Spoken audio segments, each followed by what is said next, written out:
Support comes from Sunday Morning Cafe, founded by researcher, speaker, and therapist Dr. Tom Wagner, offering many retreats with live music and online resources to build resilience and community. SundayMorningCafe.com. This is St. Louis on the Air from St. Louis Public Radio. I'm Elaine Cha.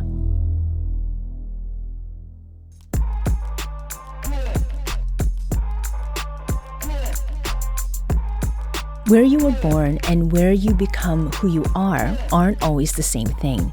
That's certainly been true for Gabe Moskoff. Better known as Trackstar the DJ, Moskoff has progressed from hip-hop fan to hip-hop tastemaker over decades. It started in his hometown of Madison, Wisconsin, but his move to STL for undergrad at WashU set the stage for where he, quote, grew up creatively. Today, Trackstar makes his home in St. Louis. It's also from here that he spins as DJ for Run the Jewels and hosts the smoking section on Sirius XM. Next weekend, he'll be hitting 2 stages at Maddie, formerly known as Music at the Intersection. And he joins us in the studio today. Track, welcome to St. Louis on the Air. Thank you so much for having me. It's great to be here. So, Track, you call St. Louis home. Yep. As we noted. You're originally from Madison, Wisconsin. Mm-hmm. And that's where you grew up, right? As a kid, fell in love with hip-hop. But how did you become a hip-hop head? I heard stuff growing up, and eventually I heard A Tribe Called Quest, which really kind of hooked me. And then once I heard Wu-Tang Clan, nothing else mattered to me. Okay.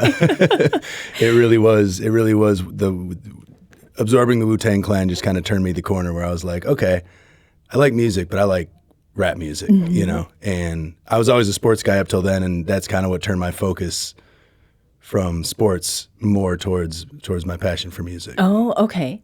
I mean, was there a particular Wu-Tang song that got you hooked? I mean, it was just Enter the 36 Chambers. I still remember the moment that I was walking down the street and pressed play on the cassette. And I just remember kind of walking like, what world did I just enter? Like, It's just a totally different, universe. And my dad's from the Bronx. I used to go to New York all the time as a kid. So I feel like retroactively when I think about it, I feel like I had enough real life imagery of New York in my head. So it was a little bit easier to picture the stories that they were painting, on New York rap records. And East Coast hip hop was really your first love, right? Yeah, I mean, I love stuff from all over. I mean, there's a lot of West Coast stuff I love, and certainly Southern stuff. Once I came to St. Louis and living in Atlanta, I developed more of an appreciation for. But yeah, East Coast stuff was my first love for sure. So you loved East Coast hip hop so much that your educational trajectory, you wanted to go to the East Coast. Yep. But you ended up here in St. Louis to go to Washington University. Mm-hmm. How did that come about?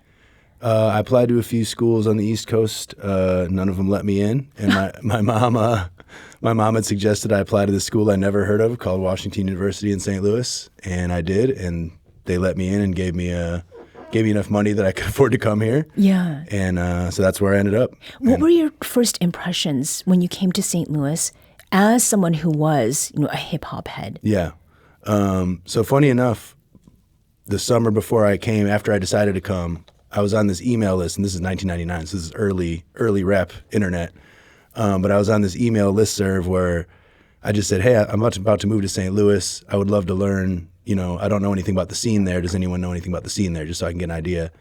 And a guy on the email list happened to be the hip hop director at KWER, which is WashU's radio station, where I was about to head. So amazingly, it worked out. So the first building I set foot in on WashU's campus was the radio station, which just changed everything because I walked in there and I met Derek, and I just saw this wall of hip hop records, just the most hip hop records I'd ever seen in one place. And it was just everything I'd ever wanted to hear. And I said, wait, if I do a radio show, my key card will get me in this room 24 hours a day? I guess I'm going to do a radio show. And that's literally how I became a DJ. I mean, it's 100% because I was a fan of the music. I didn't want to be a DJ. I wasn't trying to be like a star or, in charge of the party or, all I wanted was to be around the music. And that was just the the best path to get to all these records, so I could record them on a cassette and listen to them in my spare time. And so on a cassette. Yeah, cassette. At that time, just starting to burn stuff to CDs too. But do you remember what one of the first mixtapes was that you made after you got access to all of those? Oh man, I can kind of picture, because there's one that I think I made 2 copies, one and sent to my buddy Tim from Wisconsin. I can't remember any details of it, but I have it somewhere. I don't throw anything away. I'm a hoarder or collector, depending on how kind you want to be. Right. So those steps that you took then to become a DJ, you volunteered, I guess, for the station. How did that then help you to become ensconced in what was at that time St. Louis's hip hop scene? Yeah. So, at first it was all on campus, and I was just, on the radio station, and we would do local, we would do shows, twice a year through the radio station.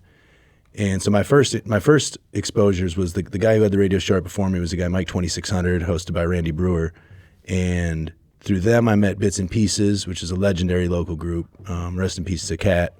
Jai's still around doing stuff. So I met them, and then a guy who eventually became my manager handed me a flyer for a rap battle in like 2002, and I went to it, ended up DJing at it, and that's where I met Tef Poe and Cash, who were at the time Honors English, who became my favorite rap group in St. Louis. And then eventually, somehow, pretty quickly, I became their DJ, which I've just had such a charmed path through all this. Just stuff just happens for me. I get what I get excited about something, and then I get to be a part of it somehow, over and over and over again. So at what point did Gabe Moskoff become Trackstar the DJ? Were you christened Trackstar by someone, or did you? No, I chose it myself, and I actually remember, I can kind of picture the exact moment, because I was in class, not paying attention as usual, and I was thinking about music instead, and I needed to come up with a DJ name, because they put out the schedule and the poster, and what's it going to be? And again, I never thought about being a DJ really before this. And in high school, Trackstar might be a little bit extra credit, but I was very good. Okay. All conference honorable mention type Sure. vibes, I wasn't winning state or anything.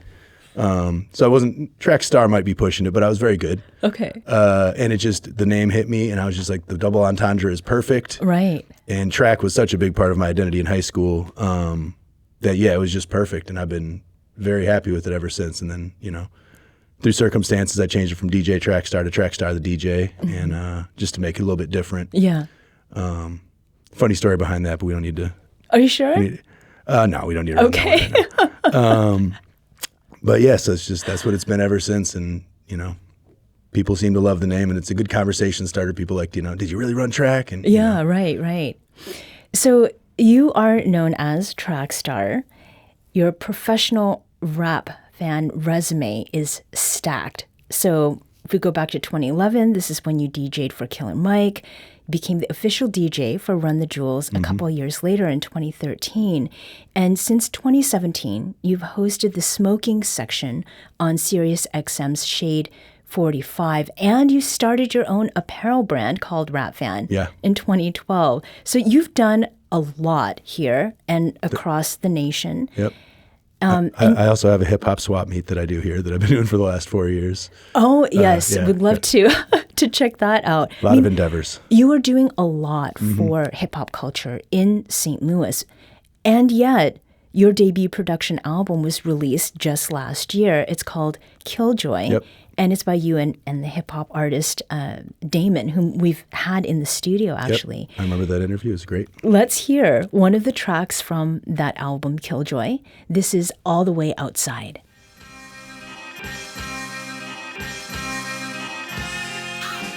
The real you is really all that you owe me. My state of mind is stop talking and show me. I can't abide by lies, sorry you're phony. I could never wait inside and hide. Nah, you know me. If I stayed in the crib, they would think I died. I go in always, all the way outside. I go in always, all the way outside. outside. I go in always, all the way outside. If I told you the truth, you would think I lied. I go in always, all the way outside. I go in always, all the way outside. I go in always, all the way outside. Yeah. They say it takes a village to raise an artist. It took a villain to raise a child from the garbage. I was taught through the knowledge, but never made it to Harvard. Almost a Morehouse man, majored in commerce. The product of the prodigal son, blazing the honor roll up. Some sparking in front of Page and Union. I use pages to unionize. The rules of the human mind were only made to be broken, homie. I'm doing fine. Open your eyes, you can see it. The city is livid. All the anger that we feel is an energy, and it saved me. I've been as committed. This is crazy in St. Louis, get it? We independently wave. If I stayed in the crib, they would think I died. I go in. And that was All the Way Outside by Damon and Trackstar the DJ from their 2025 album, Killjoy. That song. What led you finally to release a debut album? I mean, I really owe it all to Damon. So I've been working with Damon for over 20 years. I mean, he was on, I think the first time we worked together, he was on $1 Mixtape Volume 4. So when I first started in the St. Louis hip hop scene, I started putting out mixtapes. And just a quick detour. I was like, why would someone want to buy my mixtape next to DJ Crucial and Charlie Chan and Needles and all these guys who were established? And I just had the thought to make it a $1 mixtape. And so I started selling mixtapes for only $1. Okay. And it, I didn't make a lot of money, but I made a lot of headway into the world. Everyone had a copy of my CD because why would you not buy it for only $1? So Dollar Mix Volume 4 was all local artists, all recorded exclusively for my project, 50 different rappers. And Damon was one of them. And we'd known each other, but that was the first time. And then we put out a mixtape in 2007, and we put out a bunch of stuff since. But he was kind of the first person to I've been making beats for 25 years. Just only me and my wife and my cat hear them. Okay. And he was just kind of the first person to, ask to hear him and then say, give me that one and do something over it, and then give me another one. And, we liked the songs we were making, and we decided to make it a group. And he's one of my best friends. He's been one of my best friends for a long time. So it was easy to work with him. And, he was really encouraging, and he kind of took the reins because I had a problem with starting beats and not finishing them and not knowing where I wanted to go with them. So he was, even though I'm the producer, I like to say, like, I made the beats, but he kind of produced the album as much as I did, just in terms of, establishing a direction. And he's been amazing to work with. He's a great marketer, one of my favorite rappers ever. Well, majored in commerce, he says in there. That's funny because I have a business school degree. Oh, well, making it work wherever it does. That's and right. I mean, selling a mixtape for $1, Yeah. I mean, getting it out there and not making access a barrier. That's a smart thing to do. No, it worked. It worked wonder. I thought it was smart when I thought of it, and it was smarter than I even thought it would be. It worked out amazingly. So when you decided to release an album, I mean, was it obvious already that you would be doing it with St. Louis rappers, regardless of where you happen to be? Because St. Louis is not the only place that you've lived outside Wisconsin or Madison, right? Yeah. I left. So I came here for college in 99. I left in 2009. We went San Diego, LA, Atlanta, LA, San Diego, St. Louis. We kind of retraced our steps exactly, which was all coincidence, but strange. But I always kept tabs on the hip hop scene here. I mean, I was still putting out mixtapes with Tef Poe and Rockwell Knuckles and, my guys here through that whole time, Black Spade. So there was no, even if I didn't make it specifically St. Louis focused, even if I made some sort of compilation album or something, there's no question that all those guys were going to be on it. And, that's always been a focus of mine. No matter what radio show I had, no matter what places I was playing, I was always incorporating St. Louis artists into it. Mm-hmm. We're talking with Trackstar the DJ. He's a member of the hip-hop group Run the Jewels and a St. Louis-based musician, producer, and Sirius XM radio show host. So you mentioned coming back to St. Louis, and it happened, from what I understand, it was right at the beginning of the pandemic. It was 3 weeks before the pandemic, so we did not know what we were getting ourselves into. And not necessarily planning to stay. Yeah, we were planning on a couple years, but the idea was St. Louis for a couple years and then back to Cali. Well, one of the things that has happened is that you have expanded beyond your wife and your cat who are hearing your beats. You have a family, and you and your wife, Camilla, have a young daughter. How do you balance, all of the endeavors that you're leading, that you're a part of? Do you get to bring your family on tour, for example? Yeah, definitely. I mean, I've always brought them, as often as we can and as often as makes sense. And I mean, it's really hard. I always say I'm the luckiest person, and I say I've got my dream job and my dream family, and the only problem is my dream job makes it hard to fully appreciate my, and enjoy my dream family, and my dream family makes it hard to fully enjoy my dream job. Yeah. Because when I'm gone, I'm missing them, and it's tough, but I do my best to bring them out as often as I can, and Amina's already been to more cities and places at 7 than I had been by the time I was 25 probably. Yeah. That's enviable. Yeah. I didn't have a passport till I was 30. She's already been to multiple international locations. Yeah. Now, Run the Jewels was a supporting act for Wu-Tang Clan's farewell tour called Wu-Tang Forever, The Final Chamber. It was an historic tour because Wu-Tang Clan is one of the most influential hip-hop collectives ever. Mm-hmm. And I heard that your daughter left her own lasting impression on that tour.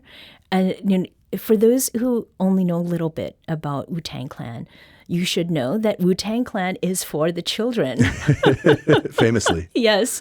So what did your baby girl do on this farewell tour? Yeah, so I mean, just going on this tour was the most amazing thing. Like I said earlier, Wu-Tang Clan. I would say Wu-Tang Clan is my favorite noun. It's my favorite. It's my favorite thing, culturally. And so just getting to go on the tour was just unbelievable, and getting to meet the guys and all that. And so when Camille and Amina came out to meet me in Phoenix at the Phoenix stop, they gave Camille a lanyard with the laminate, backstage pass and all that, and they gave Amina just a wristband because she was going to be with us, so she didn't need the full credentials. She's not going anywhere by herself, and they didn't want to risk her losing, one of the laminates or something. Makes total sense. Right, but she looks up at us and says, "I don't want a bracelet. I want a necklace like you and Mommy." And so we took her in the back and traced the backstage pass, and I had Camille and I had her draw her own, and I took a photocopy of it because I needed to keep the original, and I cut it out and put it on a lanyard. So she was wearing that around backstage, which was adorable. And then on the next, they flew home, but on the next day off, I went to Kinko's and spent $2 and $80 and made 40 of them laminated. Oh my gosh. And started handing them out backstage. So I don't think any of the Wu-Tang guys themselves were wearing them, but like half of Wu-Tang's backstage staff was wearing them. Our whole team was wearing them. And people just kept, the Wu-Tang security guy kept texting me like, "I need 3 more. People keep asking me for them." Oh my gosh. And that was already just the coolest thing ever, right? Yeah. And about 2 weeks before the end of tour, the tour manager comes up to me and she says, "Hey, for the last 3 shows, we wanted to switch up the design on the laminate because for security issues, because we had the same design and people could be duplicating it or whatever." Right. And she said, "Can we use your daughter's design?" So I Oh, did you bring it? I've got one here. So oh, that's awesome. So this is what the original one looks like. This. And then we had her draw this one backstage. Oh my goodness. And then if you wanted to get into the final Wu-Tang Clan show ever in New York at Madison Square Garden backstage. Oh, and it's red. You had to show off. Yeah, they did red ones and blue ones. But you had to show my daughter's artwork if you wanted to get backstage at Madison Square Garden that night. So has that made it onto any of the merch? It's like very colorful. One of them is red. The other one was. I've made shirts for us, but nothing official. But maybe I need to expand that. Well, and to provide a little bit of a history, Old Dirty Bastard at 1999's Grammy Awards stated Wu-Tang is for the children, and then it has just become this, pop culture phenomenon. Yep. He bum rushed the stage. He wasn't even supposed to be on stage. Even more memorable. So speaking of stages, next weekend, you're going to be doing double duty at Maddie. On Saturday, you're DJing for Killer Mike at the Big Top, but before and after that set, you're DJing at Sophie's Artist Lounge for a day-long set called Trackstar and Friends. Yep. Who are those friends who will be joining you behind the ones and twos? Yeah, it's very exciting. Maddie was kind enough to give me a stage and a budget to bring some friends in, and through all these travels I've had, one of the coolest things about my career, and I'm the luckiest person. The stuff I've gotten to do is unbelievable, but one of the coolest things, I've gotten to become literal friends with a lot of my heroes, at least acquaintances. And these are people I was a fan of before I even started DJing, people I looked up to just, as artists, just as purely as a fan. And so I've got Prince Paul headlining, the producer for De La Soul's early records, Grave Diggers, Handsome Boy Modeling School, Prince Amongst Thieves, absolute hip hop legend. J-Rock from the Beat Junkies, who is one of the greatest DJs of all time. I mean, I just saw a video yesterday where A-Track was listing his top 5 DJs of all time, and J-Rock was right in the middle there, and he's always been one of my favorites. House Shoes, who's from LA but a Detroit legend, yes, one of the early champions at J Dilla, and just an amazing guy, and a guy I've been friends with for 15 years. I had him out here at the Old Rock House a few years ago with Z-Trip, also for another Trackstar and Friends show. All these names you're dropping, like, I just want to sit at the stage and watch everybody. Come on through. We'll be there for 8 hours. And then I got DJ Buck Rogers from Austin, who is a little bit lesser known name than the other out-of-town guys, but he's one of the most unbelievable DJs live, just one of the most talented guys. So he's a guy I just wanted to expose St. Louis to. Mm-hmm. He came with Scratch Bastard a couple years ago when I did a Trackstar and Friends. Yeah.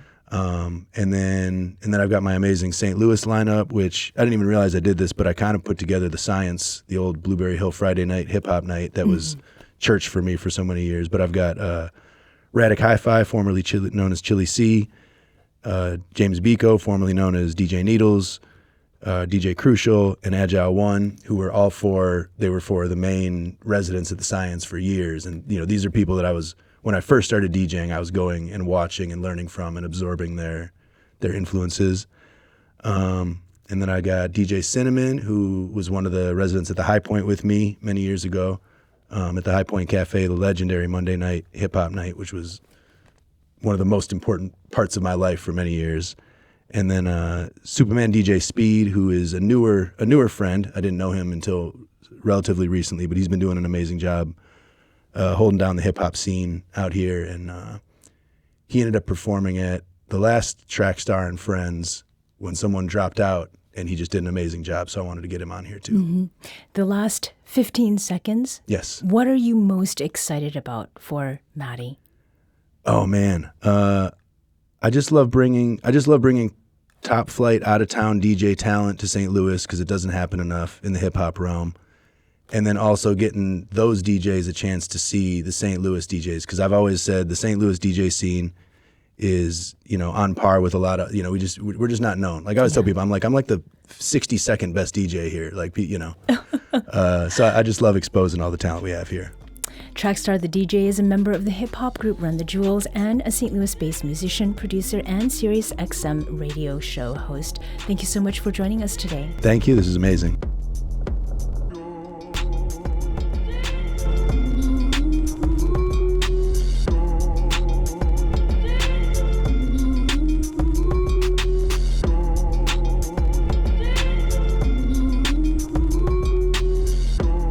This episode was produced by Maya Norfleet. Our audio engineer is Aaron Dorr. This podcast was mixed and edited by Aaron. Our executive producer is Alex Hoyer. St. Louis on the Air is a production of St. Louis Public Radio. Understanding starts here. Do you find yourself regularly listening to episodes of St. Louis on the Air? Suggest us to a friend you think might enjoy our conversations, and leave us a review and rating on Apple Podcasts on the App Store. It's the simplest way to help people discover our show. Thank you. St. Louis Public Radio is a member-supported service of the University of Missouri St. Louis.